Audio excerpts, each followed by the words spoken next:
ورزشکار رقم اول جهان جویجیتسا در همینجا تمرین میکنند. در گوشه از شهر کابل و در ورزشگاهی که شاید امکانیان کمتر از هر قهرمان دیگر جهان باشد.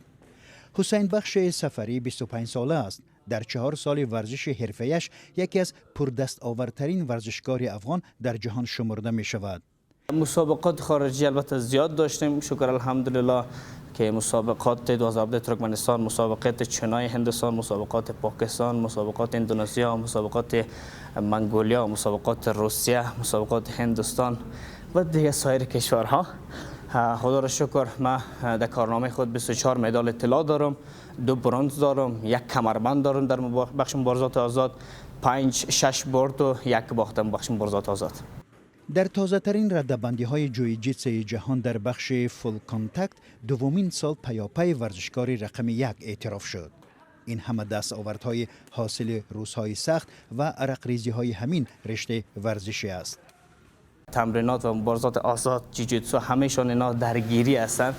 دیگه طبعا شده تا روزایی شده که هر دو پای ما به شکل ابتداییش که ما تداوی میکردیم که هر دو پای ما تخم بسته، 1 هفته 2 هفته مکمل در خانه قرار استراحت، ولی با همون حالت هم ان شاء الله زود بخیر خوب میشه. باز دوباره تمرینات خودش رو میگه آنقدر درد میداشت که حتی بخیم رگ رگ استخوان بخی درد میکرد. حسین بخش سفری 25 سال قبل در بامیان به دنیا آمده است و پس از به کمال رسیدن شامل تیم جویجیتسای افغانستان شد و نخستین ورزشکار افغانستان است که خیلی زود مدال طلا را به گردن آویخت و وارد رشته MMA شد و بیشتر از پیشتر درخشید. آخرین پیروزی او در ماه دکبر سال 2019 در مسکو بعد پیروزی به یک حریف روسش به دست آمد. وی میخواست باز وارد میدان MMA شود ولی بیماری کووید 19 او را امکان نداد. اما با این وجود سفری آبوتاب را پایان نداد و هفته 3 روز عرق میریزد.